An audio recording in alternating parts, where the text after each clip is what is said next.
अध्यक्ष महोदय, जिस भावना से मैंने यह बिल पेश किया है उसको विरोधी पक्ष के लगभग सभी सदस्यों ने एक मत से महसूस किया है कि देश में बेकारी की जो समस्या है वह एक भयंकर समस्या है और उसके कारण हमारे देश का विकास, चाहे वह सामाजिक हो, आर्थिक हो या सांस्कृतिक, रुका हुआ है।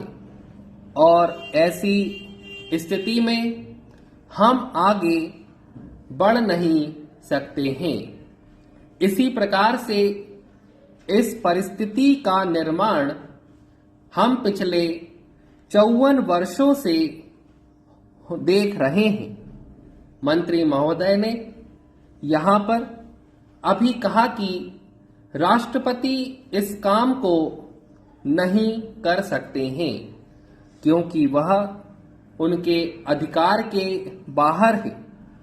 आप राज्यों में राज्यपाल शासन स्थापित करते हैं जब यह देखते हैं कि किसी राज्य में वहाँ की व्यवस्था, वहाँ का विकास ठीक नहीं हो रहा है, जब किसी राज्य में गड़बड़ी फैल रही हो, विकास का काम समाप्त हो गया हो और लोग जिम्मेदारी से काम न करते हो तो वहाँ पर राज्यपाल शासन स्थापित किया जाता है।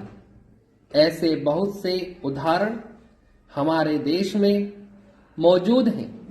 उसी प्रकार से हमारे राष्ट्रपति हैं और अगर देश में इस तरह की स्थिति वर्षों तक चले तो कोई कारण नहीं है आपात के रूप में राष्ट्रपति इस देश की सुरक्षा के लिए, इस देश की उन्नति के लिए जिम्मेदारी अपने हाथ में न ले सकें।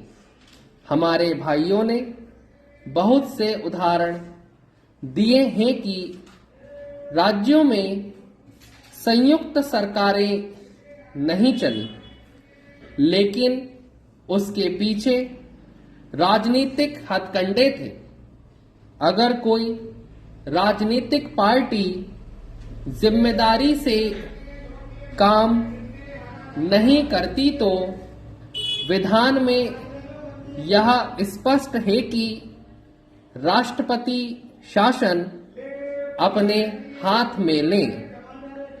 मैं एक उदाहरण देता हूं कि संविधान में आदिवासी हरिजनों के उत्थान के लिए प्रण किया गया था कि 10 वर्ष में उनकी सामाजिक तथा आर्थिक स्थिति को सुधार देंगे, लेकिन यह सरकार उसमें भी असफल रही। उसको एक बार 10 वर्ष के लिए बढ़ाया गया और दोबारा फिर 10 वर्ष के लिए बढ़ाया गया। इसी तरह से उसको बढ़ाते जा रहे हैं, लेकिन उनकी आर्थिक और सामाजिक स्थिति उन्नति आप नहीं कर पाए हैं। इस काम में सरकार बिल्कुल असफल हुई है। पिछली बार सरकार पर अविश्वास का प्रस्ताव भी आया था और वह पास होने वाला था। इसलिए मेरा कहना है कि हमारे देश में यह जो बेकारी की समस्या है वह बहुत ही भयंकर समस्या है।